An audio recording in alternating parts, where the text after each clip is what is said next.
Good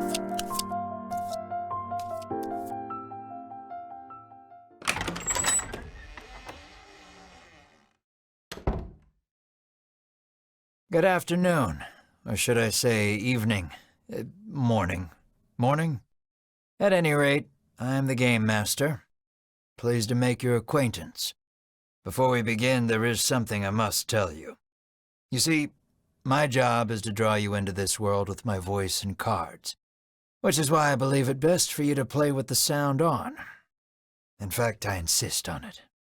However, as you can see, my voice is subtitled, so you can always read along as well.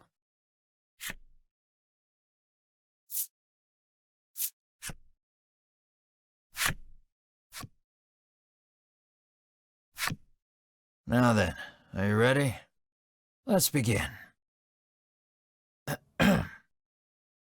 Welcome to Voice of Cards. You are about to take the first steps of your adventure. Through a realm of sword and sorcery you will travel, battling bloodthirsty monsters as you strive to realize your ambitions. I have every faith you will accomplish great things here.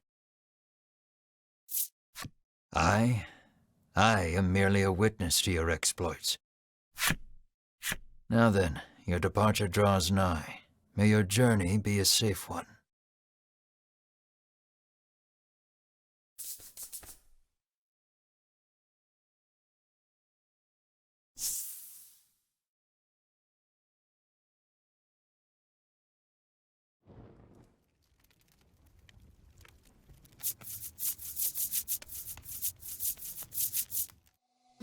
We begin in a cave. The surrounding rocks are slimy with damp. It feels as if some foul creature could leap out from the shadows at any moment. Yet in this horrible place gathers a fellowship of 3 adventurers. One is a young woman. You can tell just by looking at her, she enjoyed a good upbringing. Another is a stoic warrior.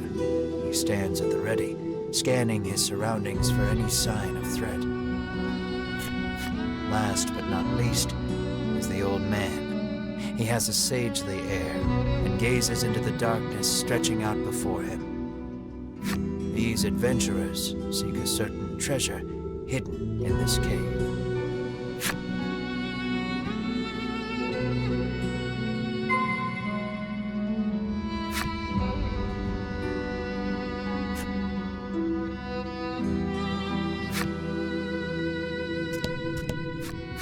An iron door towers before you. It has rather conspicuous handles.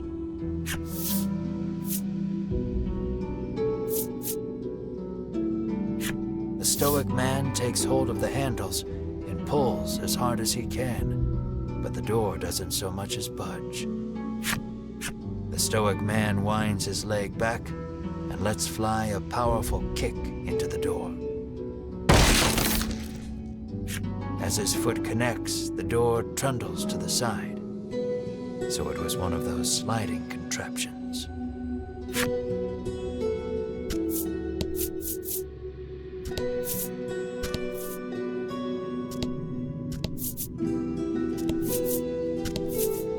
Something leaps out at the fellowship from the darkness.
These adventurers have seen their fair share of battle and defeat their attackers with ease.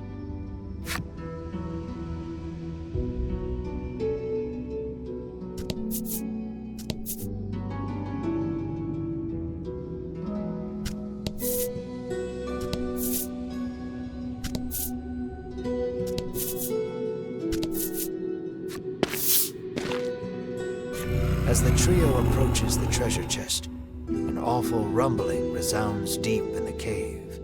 "You shall not have it," a voice growls. Before the wary trio appear creatures the likes of which they've never seen.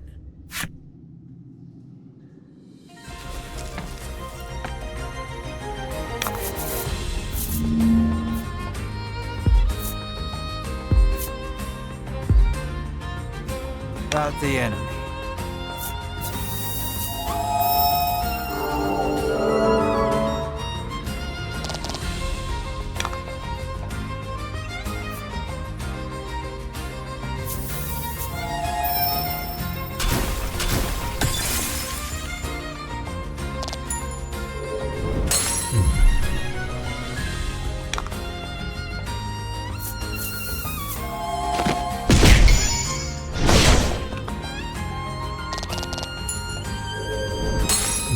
Nice work.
The young woman edges around the monster's bulk to stand before the treasure chest.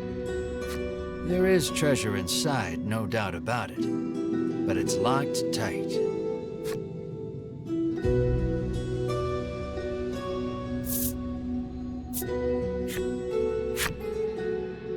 The woman slides the simple key into the lock. The chest clicks open.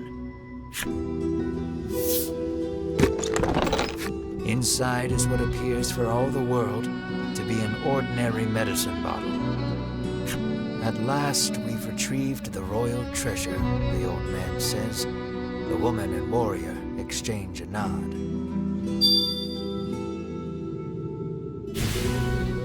Their quest complete, the triumphant trio put the cave behind them.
This is Castle Advent. Queen Nilla reigns over the kingdom from within its walls.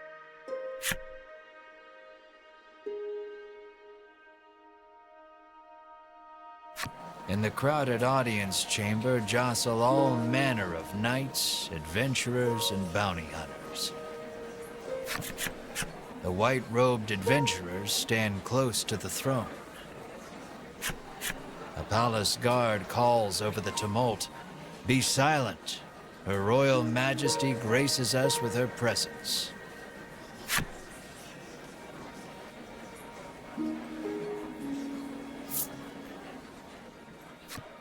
The cacophony ceases the moment Queen Nilla enters the chamber. Seated upon the throne, the queen faces the crowd, her lips part. "Thank you all for heeding my call to slay the dragon. Whatever it takes to defeat this reawakened evil, I ask that you do it. Whomsoever conquers this beast will be honored for ages to come and handsomely rewarded." At that, the gathered crowd cheers loud enough to shake the castle's very foundations. "Leave the dragon to us, Your Majesty," say the white-robed adventurers, as if the beast's demise at their hands is assured. "Indeed, you did well to reclaim the royal treasure," the queen replies.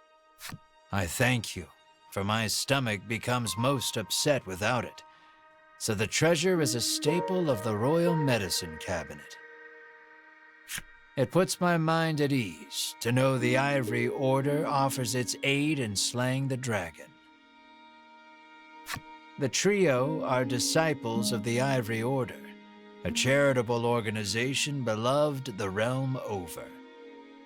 Indeed, anyone would think this illustrious trio the heroes of our tale.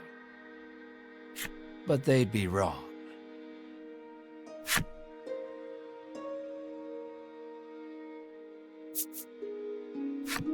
So we just gotta slay the dragon and we'll be drowning in gold. The man trails off, drooling over unknowable fantasies. Beside him, a strange creature lets out a chirping coo. Pay attention, because this is important. There he is, or there you are, I should say, the hero of our tale. A humble bounty hunter. You love little in this realm more than coin. A seemingly tedious fellow who doesn't hesitate to claim the title of hero for yourself. When you heard about the quest to slay the dragon, it was the promise of reward that lured you to the castle. Now then, if you wish to officially register for the hunt, see me so I can get your signature. You wonder why you need to sign anything, but head for the guard anyway.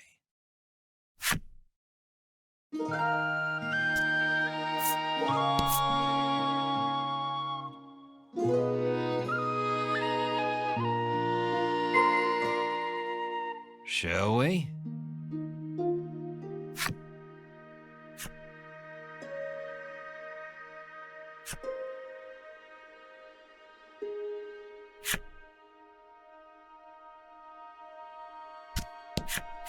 Have you registered yet? Says the guard.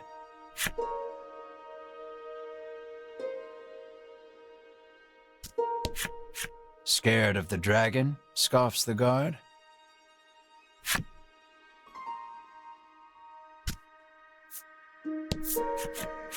We of the Ivory Order will be the ones to restore peace to the land, brags a white-robed man. My colleague made me come along, but he didn't mention we were going on a quest to slay the dragon, she says, trembling.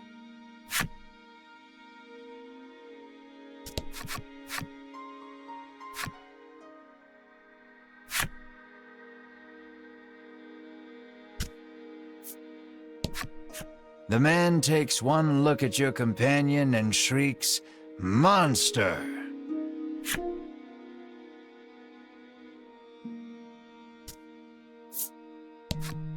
"That reward for slaying the dragon is as good as mine," barks the man.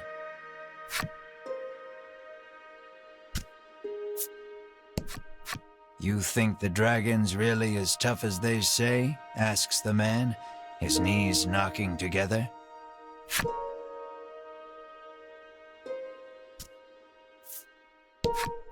"If the heroes of the Ivory Order are hunting the dragon, he's as good as dead," says the man, relief spreading across his face.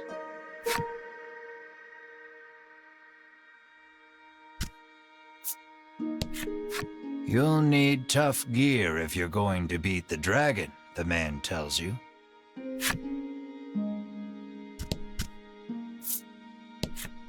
"Keep your ears perked. You never know what you might hear that'll lead you in the right direction," the man says. You think.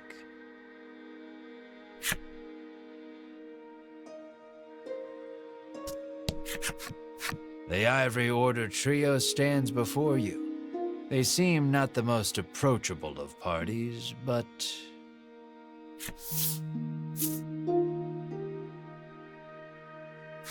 You inquire about their identities. "We are disciples of the Ivory Order. It is our duty to aid the realm and its people however we can. The Order's principal focus is developing medicine to distribute to people throughout the world." They begin blathering an answer to a question you didn't even ask. Sensing a long lecture ahead, you seize on the first chance to extricate yourself from their presence.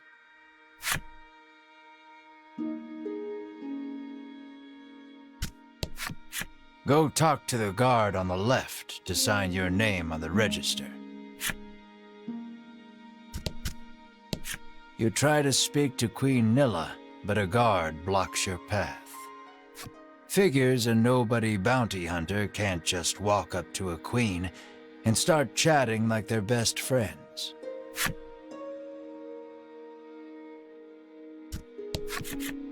"Sign here," says the guard, handing you a pen and paper.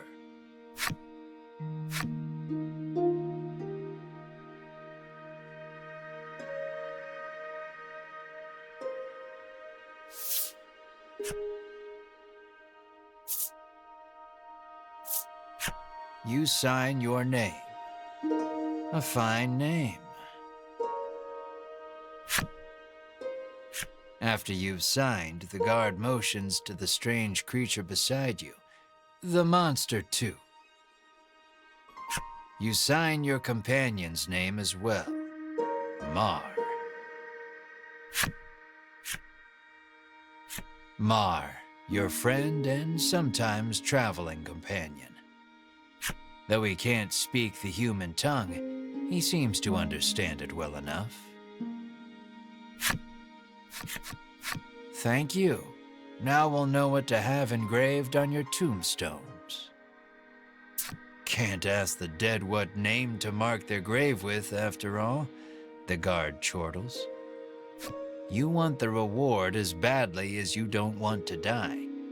You figure you better make some strong friends.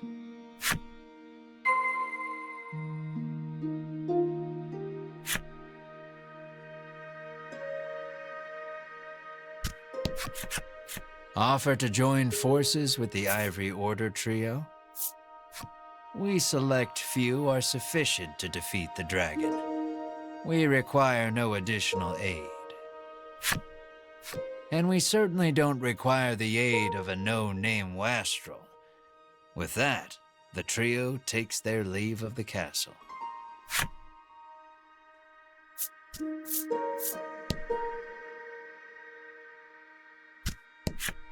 I'll let the Order handle this.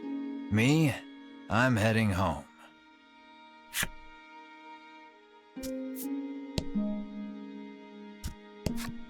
Before you even open your mouth to ask him to team up, he cuts you off.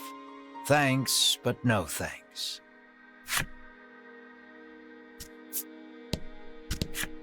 You ask him to team up, but he refuses angrily. I ain't splitting the reward with nobody. You weren't planning on sharing either, so you don't try to change his mind.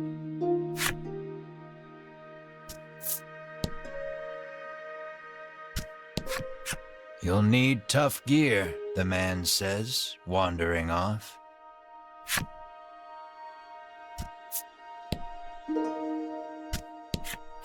Never know what you might hear that'll lead you in the right direction. The man wanders off somewhere, muttering to himself.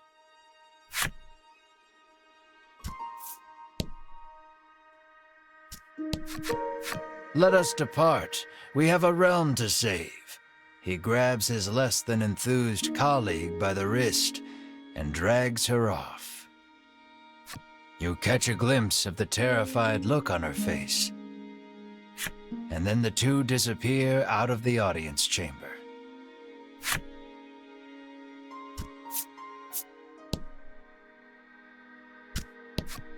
No way am I adventuring with anyone who keeps that sort of creepy company, he says.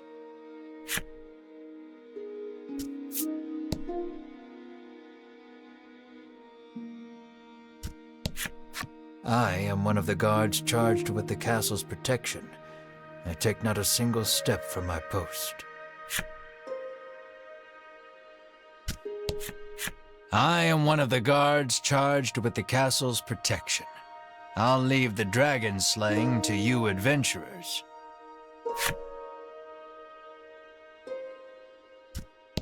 You've yet to find any help for your quest. Things don't look that reassuring as they are, but the decision is up to you.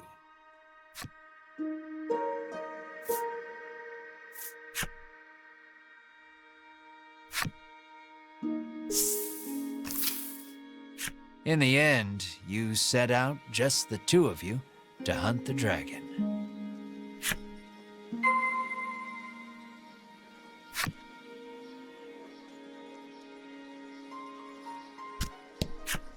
How may I help you? The proprietress inquires.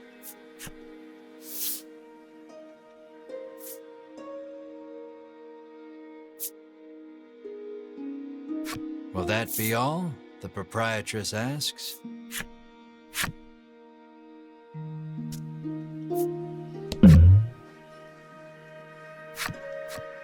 A weapons merchant accosts you in the street, despite your best efforts to mind your own business. He speaks to you in a voice barely above a whisper. You want the most powerful weapon there ever was? He conspicuously checks his surroundings before revealing this weapon of apparent renown to you. To hear him tell it, this is a legendary weapon, and one of its kind at that. It can be yours for 20,000 gold pieces, he says. You can smell the scam a mile away, and yet the aura of this weapon does have something of the legendary about it.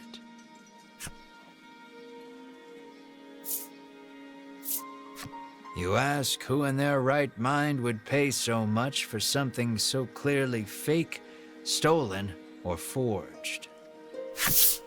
Well, you know where to find me, if you change your mind, he says, tucking the weapon away.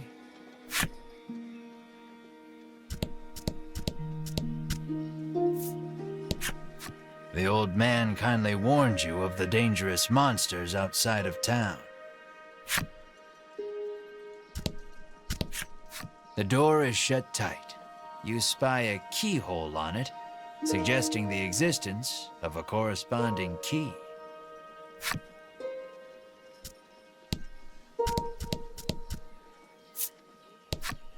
The child says you should see Nexton as soon as you leave the castle town.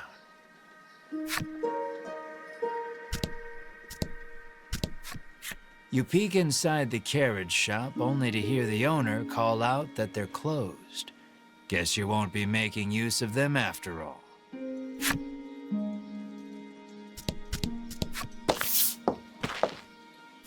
Before you stands a sign calling for people to join the hunt for the dragon. Earlier, you saw the bit about the handsome reward for whoever slays the dragon, and hightailed it to the castle. A woman stares at the sign, transfixed. Her face curls into a scowl as she notices you. "Monster!" the woman cries, and flings magic at Mar. Startled by the spell, Mar grows dizzy.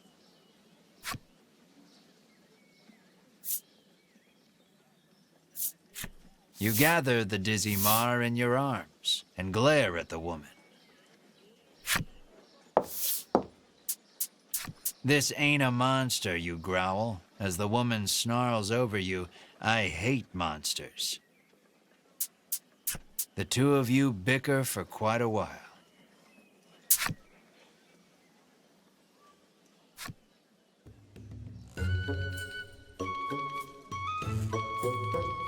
In the end, the woman admits she may have jumped to conclusions, but stubbornly refuses to apologize. Inwardly, you call her unsavory names as your attention shifts to a different topic of conversation. Turns out she really hates the dragon and would love to take him down with her own two hands. But she knows she's no match for him alone, so she's at a loss for what to do. When you tell her you're after the same thing, she squints down her nose at you. "Fine," she says, "I can help you."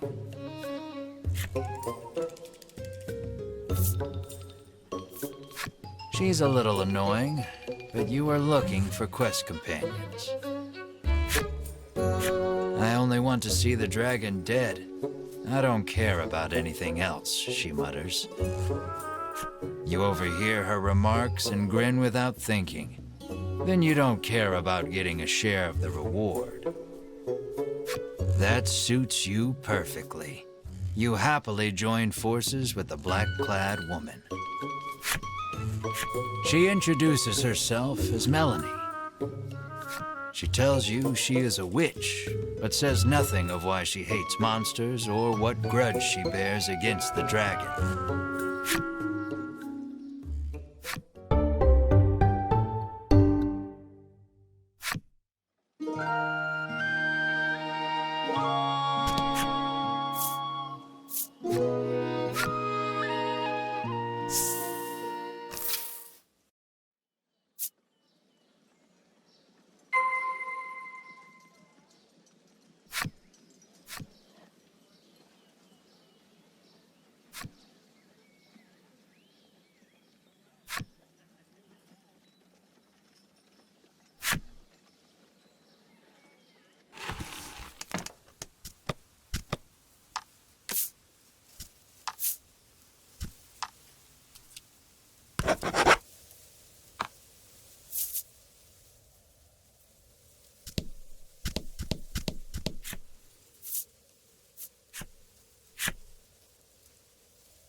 "How may I help you?"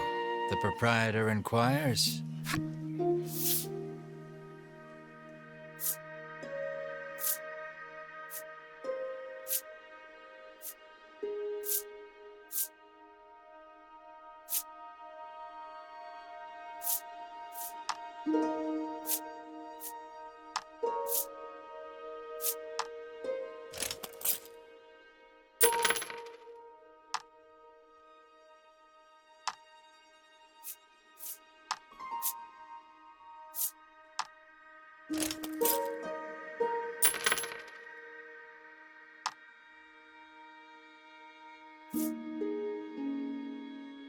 "Will that be all?"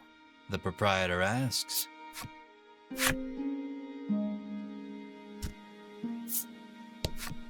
The woman tells you she's so terrified of what might happen if the dragon attacks the town, she hasn't been able to eat.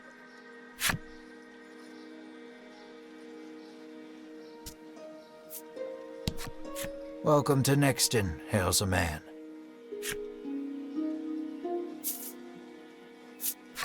You try asking the man if he knows anything about the dragon. The man's eyes widen. He leans close, cupping his hand to his mouth. Welcome to Nexton, he whispers in your ear.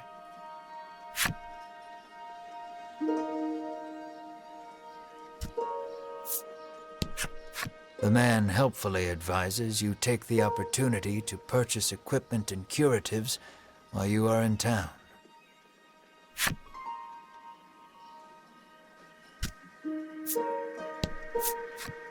A woman sits hunched over by the side of the road.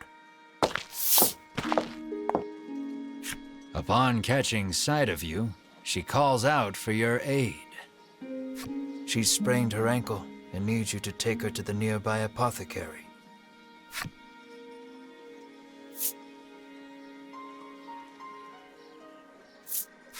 You try to lift the woman into your arms, but the weight's too much for you to bear. You lay the woman back down where you found her and mutter a quiet farewell before turning to leave. Upon seeing that, Melanie snaps. What kind of person are you?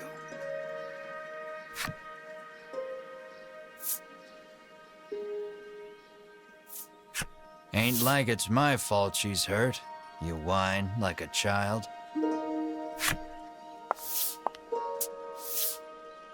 Ignoring you, Melanie gingerly helps the woman up.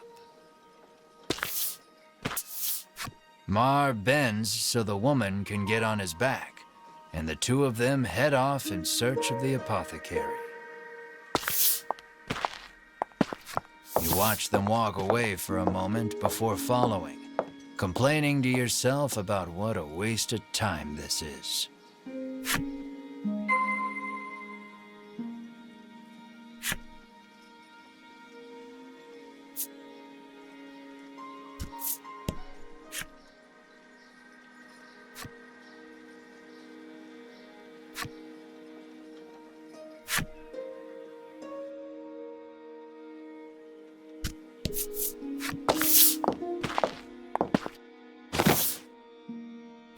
You arrive at the apothecary.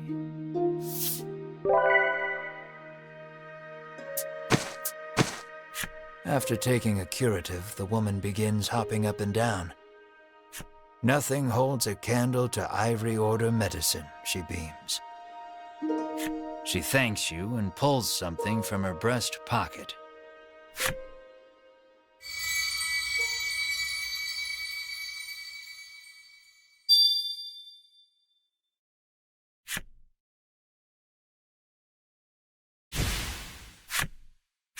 You've helped someone, albeit not quite out of the goodness of your own heart. It might be a good idea to do that again, should you come across anyone else in need of assistance.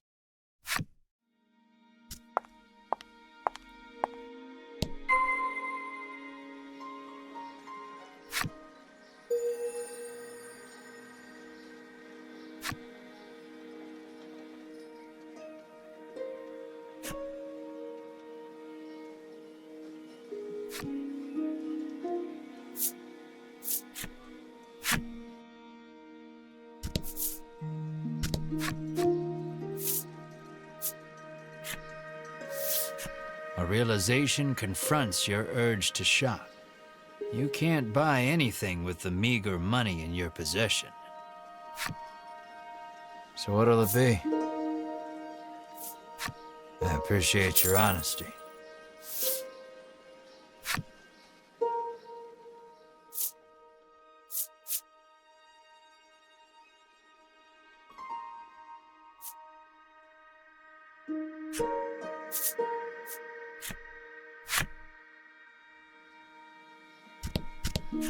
How may I help you?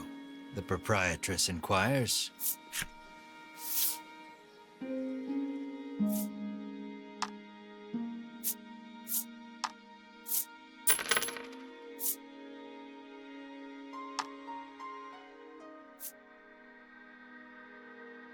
Will that be all? The proprietress asks. Nothing holds a candle to Ivory Order medicine, proclaims the woman, swigging this curative and that. It seems the majority of the world's medicine is made by the Ivory Order. Many people depend on it. That's probably part of the reason the Order has so many ardent supporters.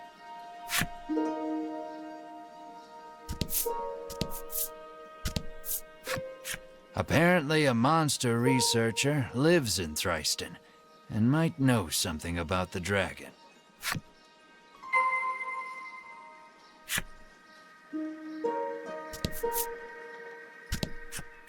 On your way to defeat the dragon, are you? The innkeeper inquires as you set foot inside. The innkeeper gives you a room free of charge in a show of support for any and all who wish to defeat the dragon.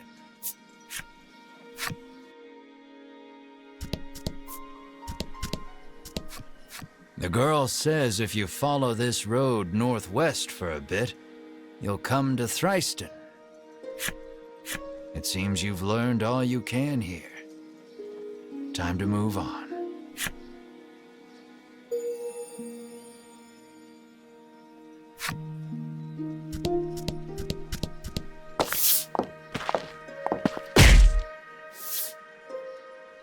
As your eyes roam everywhere but the path you walk, you barrel right into someone.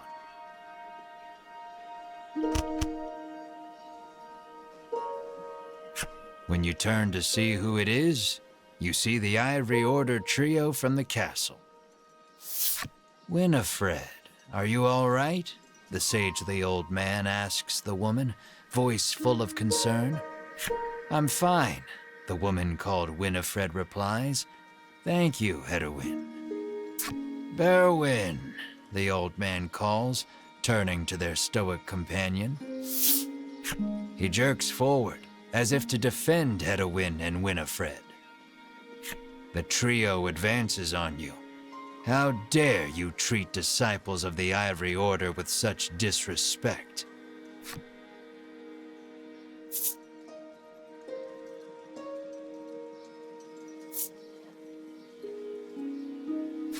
You grab your foot, wailing about how much it hurts, demanding the Ivory Order trio give you money to see a physician.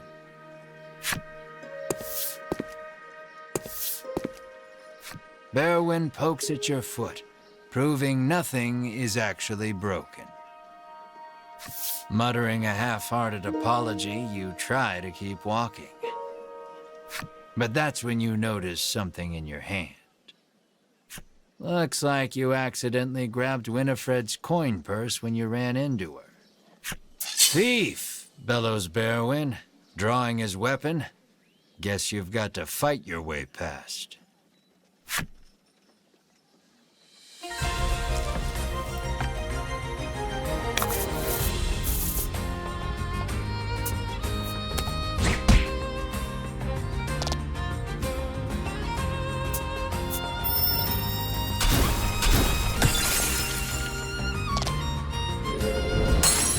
Don't worry, the coffin cart is down, but they're still alive.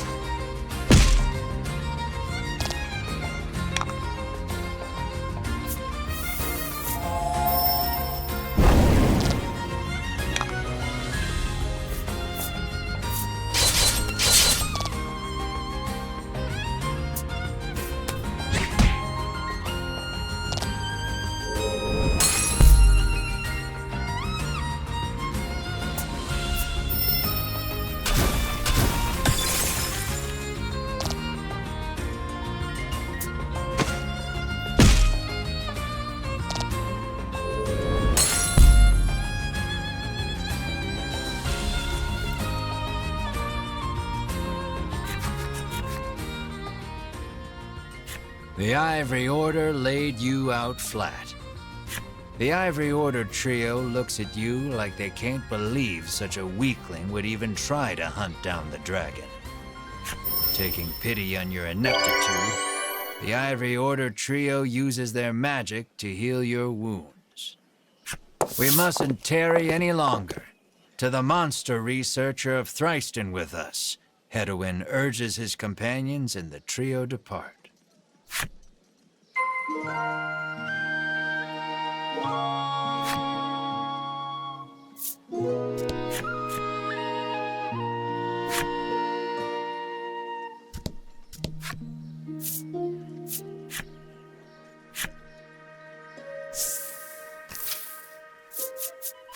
Aimless wandering can be fun, but if you want purpose and direction, I'd suggest sticking to the path.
That was lucky.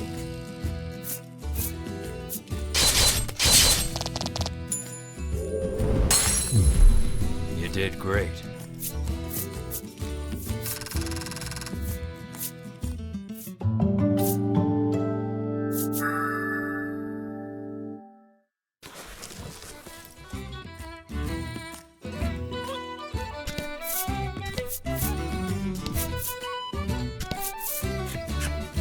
kick a rock down the road, muttering about what jerks those three from the Ivory Order are. Cut it out, chides Melanie. She warns you your anger will only come back to bite you in the rear. You grumble, but your sulking is cut short when out of the thicket leaps a monster. The rock you kicked must have hit it because it is really mad. Brace yourself for battle.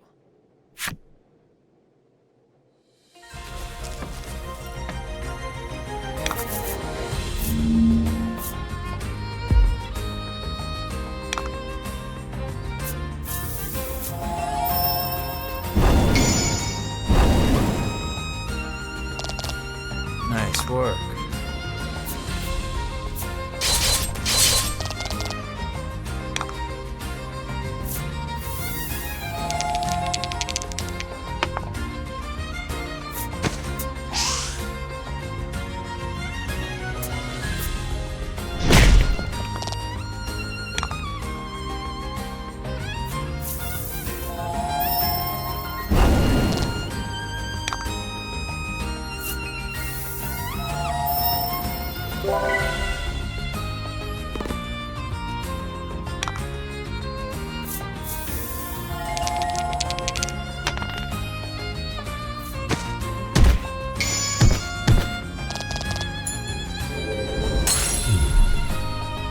Congrats.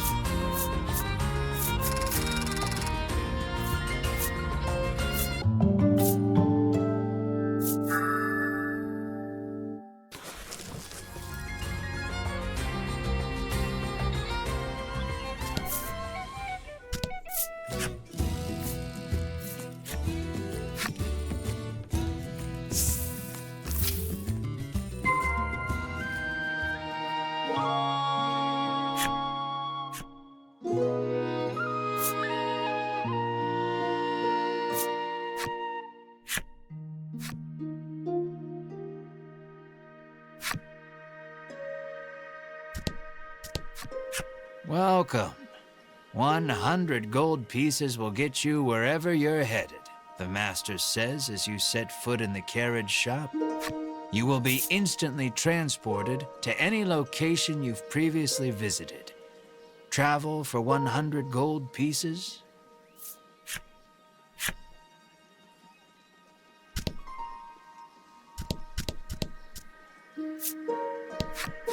It seems the sound of a flute could once often be heard coming from the doctor's house. His neighbors complained about the noise, though, and all has been quiet since.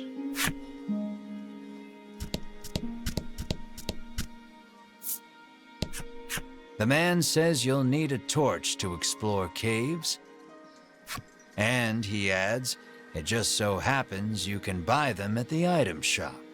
You get the feeling he probably works for said shop.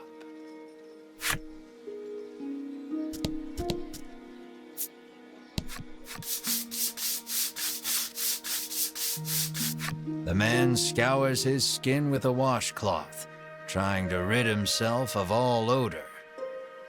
Apparently, he blames his natural musk for his unlucky love life.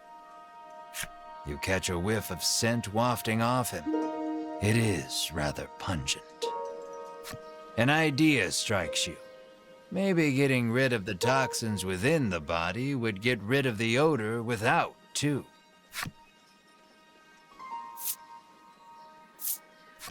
You hand him an antidote and he chugs it down. As soon as he's finished, the odor completely disappears. Overjoyed, the man resolves to tell the person he likes how he feels. From his breast pocket, the man pulls out something to give you in thanks.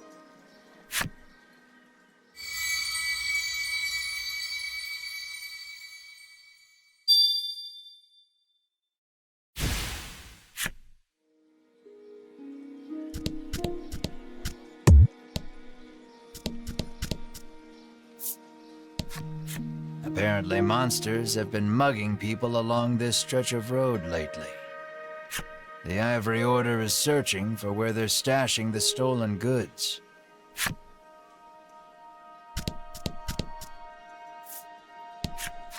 The woman tells you a monster stole something very valuable from her. If only someone could get it back for me, she sighs. What did it steal, you ask? Medicine, says the woman, to give my skin a lustrous glow.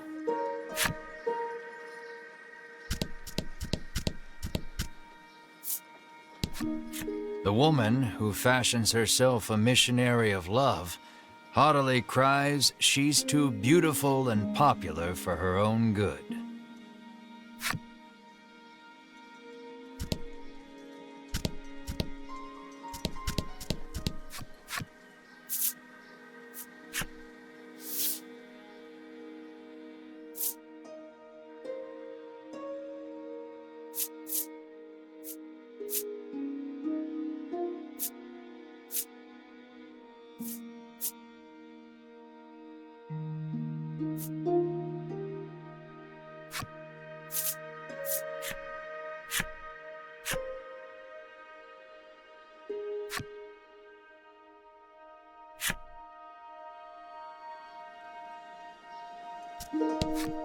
Cyprian Ambre, I'm sorry, Cyprian Amber, has lived here for many years, conducting research on monsters.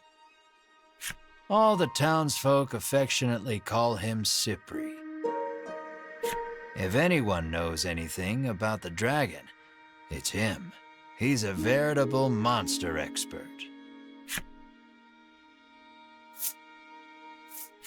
You ask Cypri if he knows anything about the dragon. He says he'll tell you if you do him a favor.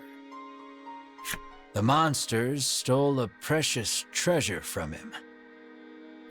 If you reclaim the treasure, Cypri promises to tell you all he knows about the dragon.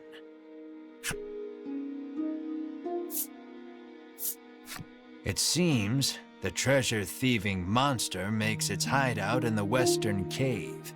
That's where you'll want to head.